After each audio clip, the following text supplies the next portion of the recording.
이 말씀을 가지고 예수님을 희롱이라는 제목으로 은혜를 나누고자 합니다. 어떤 가수가 한 사람이 있었어요. 그 사람 이름이 롤란드 레이즈라는 가수인데, 이 노래를 너무 잘해서 독일에서 독창회를 열은 거예요. 그런데 이제 무대가 딱 됐겠죠.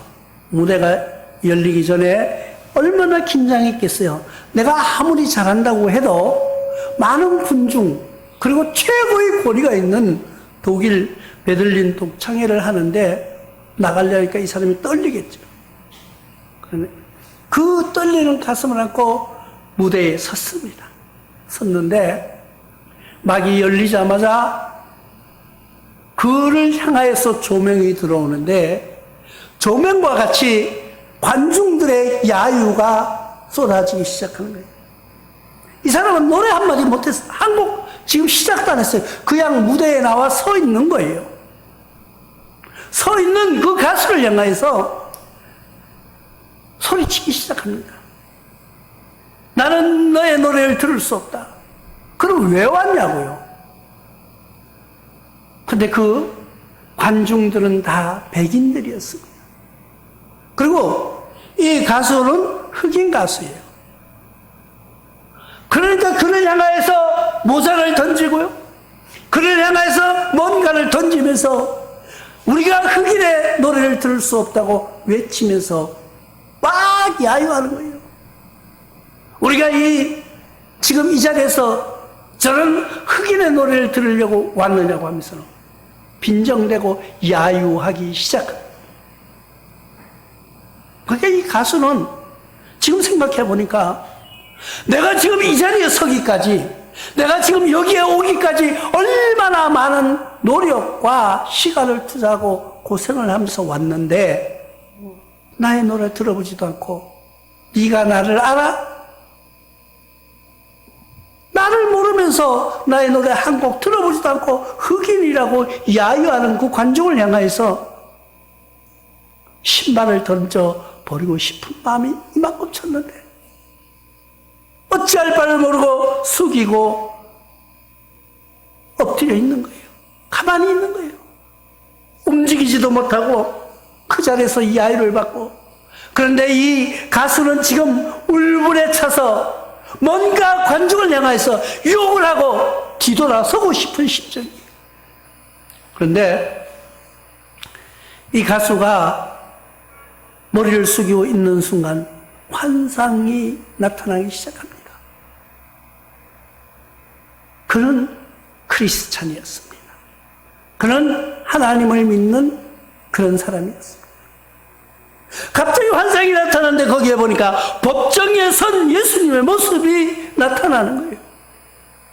그 모습을 보는 순간 그냥 이 사람 마음속에서 울컥하면서 저 야유 소리가 들리지 아니하고 예수님의 모습을 보면서 두 눈에 뜨거운 눈물이 흐르기 시작한 거예요. 그러니까 이 롤란드 레이즈라는 사람은 그 자리에 서서 꼼짝도 안 하고 서가지고 차렷자세하고 머리를 숙이고 예수님의 그 환상을 보면서 눈물을 툭툭툭툭 흘리고 있습니다. 얼마나 시간이 지났을까요? 관중들의 야유도 조용해지기 시작합니다. 그러니까 반주가 나오기 시작하는 거예요. 이 가수가 노래를 부르기 시작합니다. 당신이 보여준 예수님의 그 모습을 생각하면서 눈물을 흘리면서 노래하기 시작합니다. 자기가 노력했던 것보다 더 많은 은혜가 넘치는 그런 노래를 했죠. 독창회가 끝났습니다. 관중들은 어떻게 됐을까요? 많은 사람들이 일어나서 그를 기립박수를 치면서 환호하는 그런 모습을 보여줬다는 거예요. 왜 그랬을까요? 지금 그 사람의 실력과 그 사람의 인격과 그 사람의 모든 것을 알지도 못하면서 흑인이라는 그것 때문에 그냥 야유했던 그 모습. 자신들이 부끄러운 거예요. 근데 그 사람 실력이 아주 뛰어났다는 거예요. 노래가 끝나고 많은 사람들이 일어서서 후회와 또 그에게 보내는 찬사, 열광적인 찬사를 보냈던 이야기가 있습니다. 지금 보면은 예수님이 이 땅에 오실 때 정말 굴욕적으로 오신 것을 우리는 알 수가 있습니다. 예수님이 이 땅에 오실 때 어떻게 오셨어요? 누가복음 2장 7절에 보니까 첫 아들을 낳아 강보에 서서 그 위에 누웠으니 이는 여관에 있을 곳이 없습니다. 그때 당시에 법이 호적을 하라고 그러니까 호적하러 갔었는데 많은 사람들이 몰려들어서 여관에 잘 곳이 없는 거예요. 임신한 임산부가 갈 곳이 없어서 마구간에서 잠을 청하게 됐다는 거예요. 그때 새벽에 진통이 오면서 아기를 낳았는데 그 따뜻한 방에 누울 데도 없이 많은 군중들에 밀려서 그 하나의 생명이, 새 생명이 태어났는데 우리 같은 사람이 애를 낳아도 얼마나 귀여워요. 애 낳으면은 얼마나 귀중한 보배예요. 우리가 애 낳으면 이런 말을 무조건 공주 왕자로 키우잖아요. 근데 예수님이 이 땅에 오셨는데, 하나님의 아들이 이 땅에 오셨는데 누울 자리가 없었다는 거예요. 근데 그 누울 자리가 누구예요? 어디예요? 구유에 누웠다는 거예요. 구유에. 구유가 뭐예요? 구유는 말이나 소가 먹는 여물통이에요. 여물통. 밥통이라는 거예요. 그럼 누가 와서 먹어요? 소나 말들이 와서 거기에서 담아놓은 음식을 먹는 그 자리에, 꿀을 먹는 그 자리에, 여물을 먹는 그 자리에 예수님이 누우셨다는 거예요. 그럼 왜 하필 하나님의 아들이 그런 진짜 보잘것없는 그런 데 누우셨을까? 예수님은 이 땅에 오실 때부터 우리의 먹이로 오신 거예요. 우리를 먹여 살리려고 오신 거예요. 먹고 살아야 되잖아요. 그게 구원이에요. 그게 우리를 살리시러 오신 예수님. 우리를 왜 소나 말같이 밀어내서 짐승 같은 우리를 살리려고 예수님이 그 먹이통에 누우셨다는 거예요. 오실 때부터 이렇게 초라한 모습으로 오셨어요. 그런데 돌아가실 때도 보면은 너무 초라하게 돌아가셨어요. 십자가에 못 박혀 돌아가셨는데 십자가 못 박히실 때 누가 있었다고요? 양옆에 강도가 있었다는 거예요. 우리는 자리라는 것이 있습니다. 내가 앉을 자리가 있고요, 저 사람이 앉을 자리가 있는. 우리는 어떤 자리에 앉아야 됩니까? 무조건 내가 가서 어디가, 내가 집에서는 가장이요, 내가 집에서는 대장이라고 해서 아무 데 가서 대장 자리에 앉는 게 아니에요. 나가면 그곳에서 자기 자리가, 자기 직책과 자기 직분에 따라서 자리가 정해지는 거예요. 누가 이름 써붙여 놓지는 않지만은 암묵적인 자리가 있다는 거예요. 모르면은요, 다른 데 가면은 또 이런 기관이라 가면은 자기 이름을 붙여놔요. 초대받은 사람. 여기는 누구 자리, 여기는 누구 자리. 자리에다 이름을 붙여놓습니다. 그 자리에 앉아야 돼요. 아무나 자리에 앉는 게 아니라는 거예요. 그러면 우리 자리를 어떤 수준으로 앉히나요? 그와 비슷한 지위에, 그와 비슷한 직분에 맞춰서 자리를 배분하는 모습을 봅니다. 근데 예수님은 돌아가실 때도 강도와 같은 자리에 십자가에 못 박았다는 거예요. 그러니까 모든 사람들이 예수님을 뭘로 봤어요? 강도하고 똑같다고 생각한 거예요. 그러나 예수님은 그 모든 굴욕을 참으셨다는 거예요. 지금 현실에서 보면은 교회의 공격이 얼마나 심합니까, 지금? 모이는 것도 금지하라고 합니다.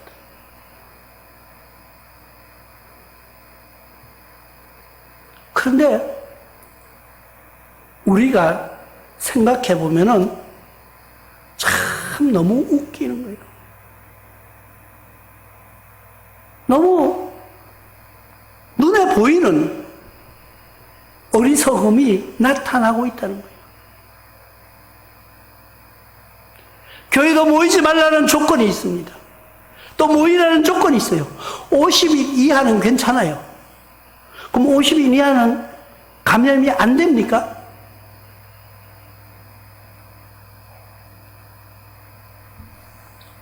지금 예수님이 고난받는 것처럼, 예수님이 수욕을 당하는 것처럼 이 나라 이 민족이 하나님의 공격을 하고 있다는 거예요. 그리고 하는 행동 하나가 다 부끄러운 짓으로 보여집니다. 예수님도 세상 사람들에게 비웃음을 당했습니다. 마태복음 9장 24절에 보니까 이르시되 물러가라, 이 소녀가 죽은 것이 아니라 잔다 하시니 그들이 비웃더라. 관리의 딸이 하나가 있었는데 죽었습니다. 이 관리라고 성경에 나오는데 그냥 평범한 사람은 아닌 것 같아요. 그 관리의 직분이라든가 그 사람이 하는 일은 기록해 놓지 않았어요. 관리의 딸이 죽었습니다. 그 소식을 듣고 예수님이 찾아갔어요. 예수님을 오셔서, 그 관리가 이렇게 말하는 거예요. 예수님 오셔서 손만 얹으면은 우리 딸이 낫겠나이다. 다른 사람은 죽었다는데 이 아버지 마음에는 죽지 않은 것 같아요. 그러니까 낫겠나이다 이렇게 말하는 거예요. 그래서 예수님이 그 믿음을 보시고 찾아가신 거예요. 가서 보니까 피리 부는 자들과 떠드는 사람들이 자기네가 각자 앉아서 피리를 분다는 건 뭐예요? 죽은 사람을 향해서 피리를 부는 거예요. 그 영혼을 자기네 그 신앙 어떤 데려가라고 피리를 불고 있는 거예요. 그 자리에 가신 예수님, 그 자리에서 이렇게 말하십니다. 이 아이는 죽은 것이 아니라 지금 잔다 하시니, 잠들었다 하시니.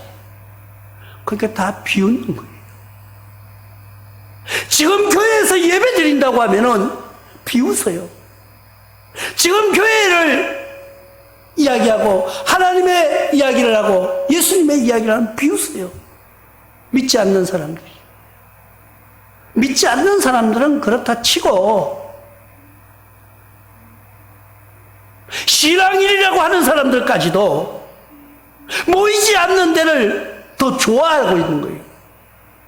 기다렸다는 뜻이, 무슨 뉴스만 나오면은 아이고 교회 가면 안 되겠네. 아시는 거는 그들의 신앙의 성숙도라는 거예요. 하나님의 말씀에 언제 어떻게 들어가는 모든 역사를 보십시오. 왜 성경을 읽으라고 합니까? 왜 성경을 봐야 됩니까? 성경의 역사 속에서 우리는 그런 수레바퀴를 넘어가고 있다는 거예요.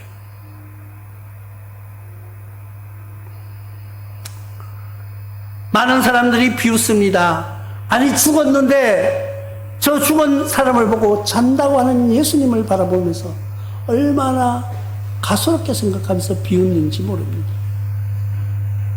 그런데 예수님이 그를 향하여서 일어나라고 말합니다.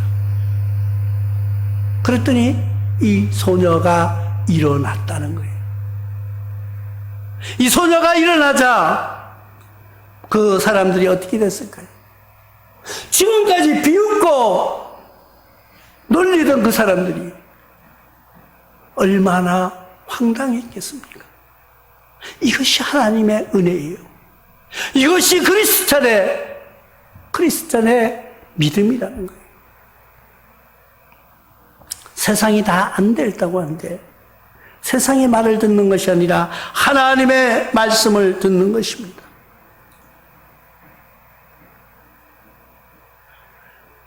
사람들은 얼마나 권력에 아부하는지 모릅니다. 세상 사람들은 그냥 조금만 내보다 힘이 있다고 하면은 그 권력에 빌붙어서 어떻게 하면 그 권력에 붙어 살까? 어떻게 하면은 그 권력에 사로잡혀서 내가 좀 덕을 볼까? 예수님 당시에도 똑같았어요. 우리가 요한복음 18장 22절을 한번 봅니다. 거기에 봤더니 이 말씀을 하시며 곁에 있던 아랫사람 하나가 손으로 예수를 쳐 이르되 내가 대제사장이 이같이 대답하느냐 하니. 아니 지금 대제사장과 예수님의 이야기예요. 예수님에게 대제사장이 묻는 거예요. 네가 그 돌을 가리켰느냐 하면서는 묻는 거예요. 죄를 만들어내려고 하는 거예요. 그 예수님이 그렇게 말씀하십니다. 내가 지금까지 다니면서 전파하고 가르치는 거 네가 몰랐느냐? 하면서 따지듯이 이야기하는 거예요.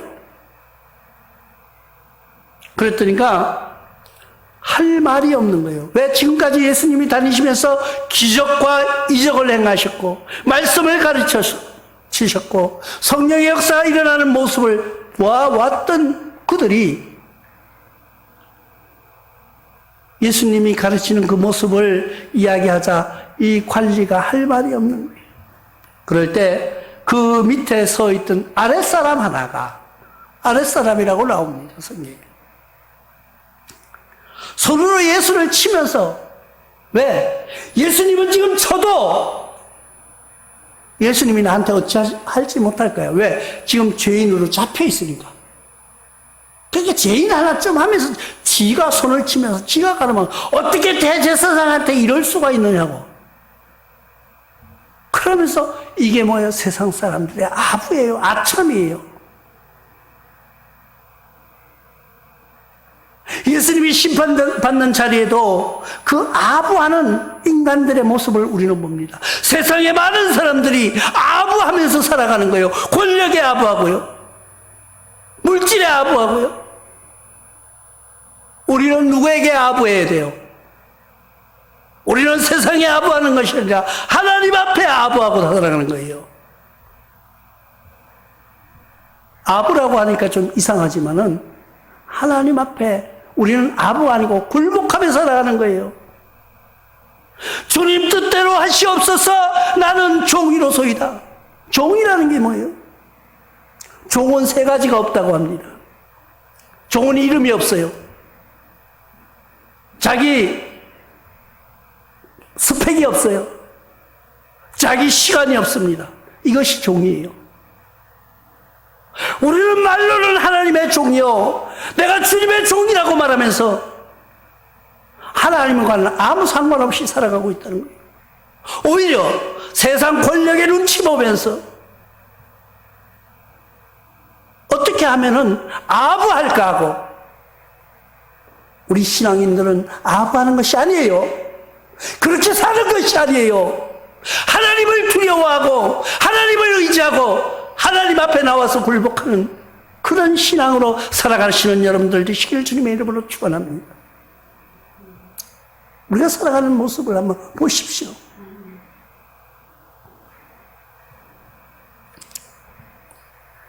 이 오늘의 말씀 속에서도 보면은 예수님을 얼마나 희롱하고 얼마나 정말 희화화하는가 보십시오.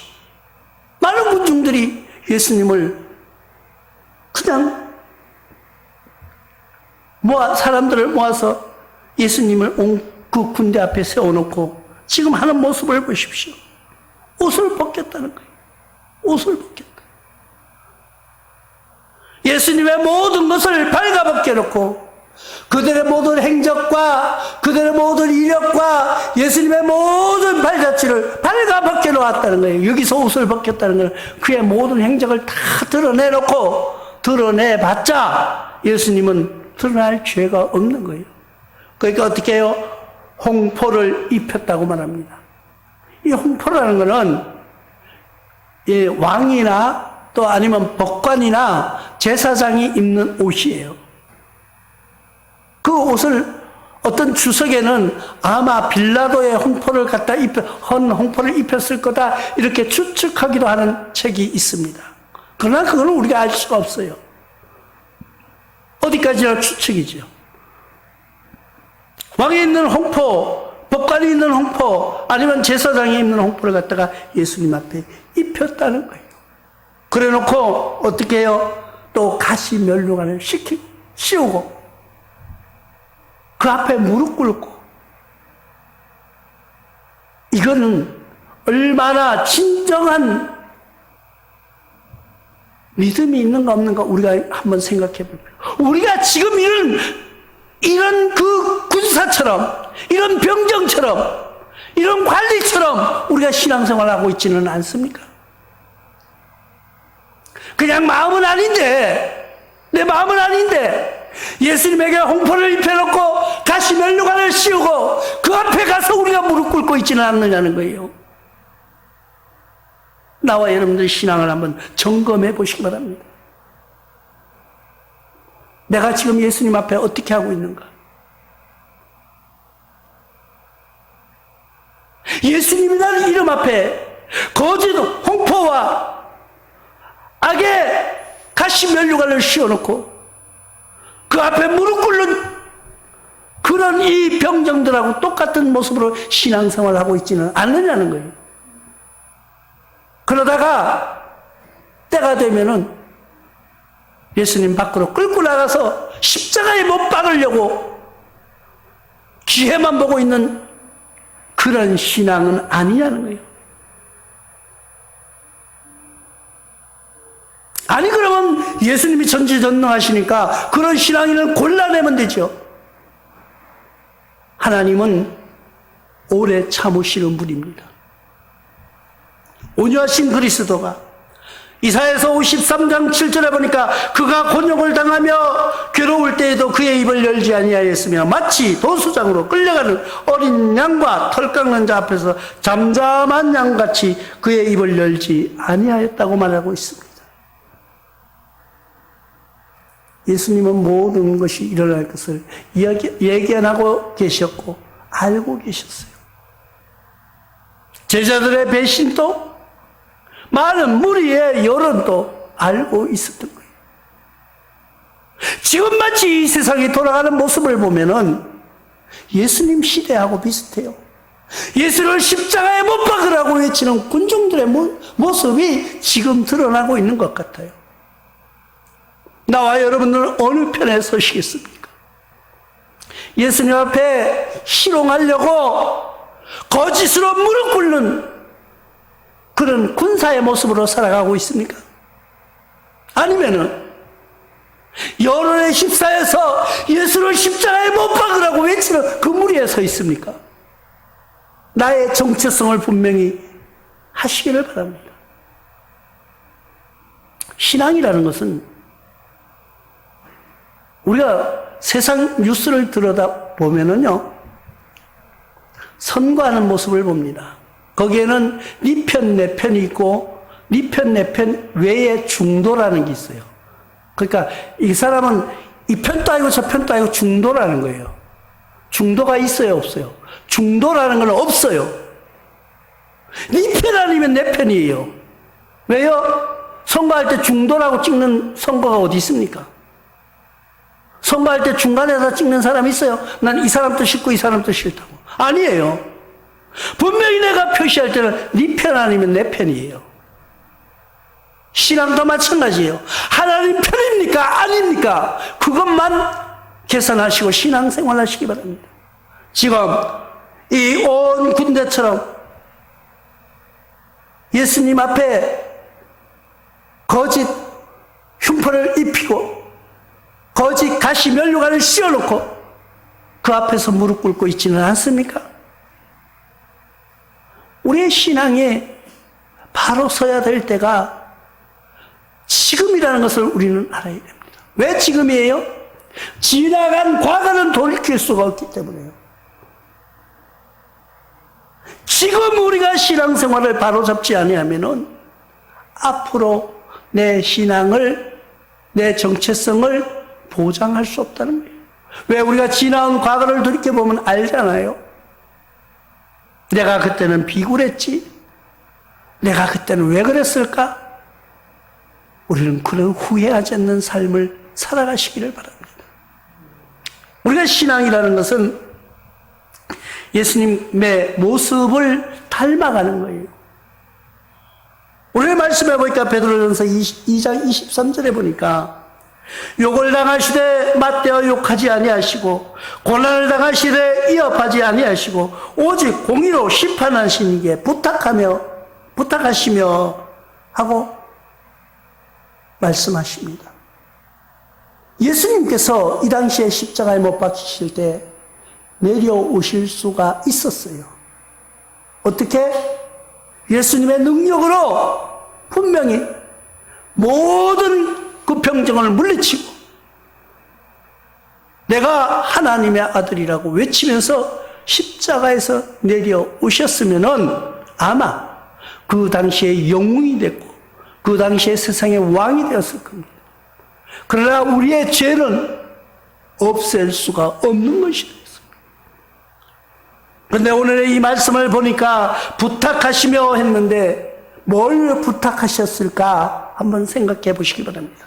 원어에 보니까 파라디돔이라고 하는데 이는 전수하다, 전달하다, 전하다 그런 말로 해석됩니다. 우리 한국어로 부탁하시라고 했는데 전했다는 거예요. 뭘 전했어요? 하나님의 나라를 전했다는 거예요. 하나님의 나라를 이야기했다는 거예요. 하나님의 나라를 전파했다는 거예요. 돌아가시면서도 하나님의 복음을 전파하셨던 예수님. 우리는 고난과 시련 속에서도 흔들리지 않는 믿음으로 하나님의 나라를 증거하는 그런 신앙으로 성숙한 삶을 살아가야 된다는 거예요. 우리 속담에 구더기 무서워서 장 못 담그나 그런 말이 있어요. 그 말은 뭐예요? 장을 담그니까 구더기가 생기더라는 거예요. 그렇다고 장을 안 담그지는 않잖아요.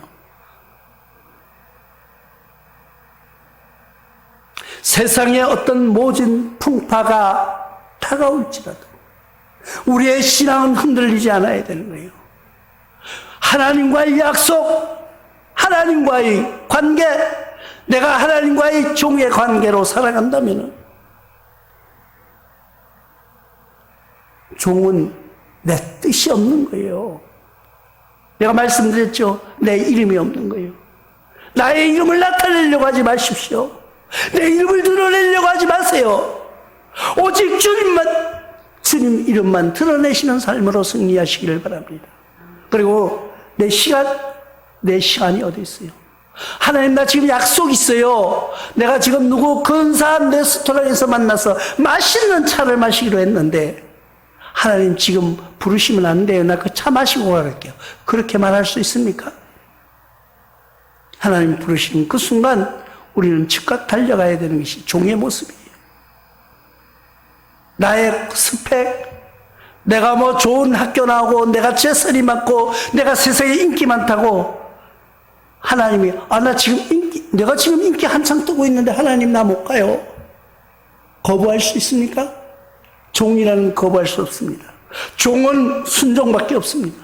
종은 명령에 아멘 한마디밖에 없는 거예요. 세상을 자랑하지 마십시오. 나의 청춘을 자랑하지 마십시오. 나의 명예와 나의 인기를 자랑하지 마십시오. 나의 권력이 오래 간다고 착각하지 마십시오. 우리의 모든 것은 누구에게? 주권은 하나님에게 있다는 것을 우리는 알아야 됩니다. 예수님을 희롱한 무리들, 그들은 성경에서 영원히 기록되지 못한 것을 봅니다. 그때 당시에 그 군사들, 그 군병들의 이름이 성경에 남아있나요? 이름 하나 남기지 못하고 군병들 무리라고 명명하고 있는 것을 우리는 압니다. 나와 여러분들도 머리 속에 들어가고 싶습니까? 아니면은 내 사랑하는 아들아, 내 사랑하는 딸이라고 부름받는 그런 이름으로 불려지시기를 원합니까?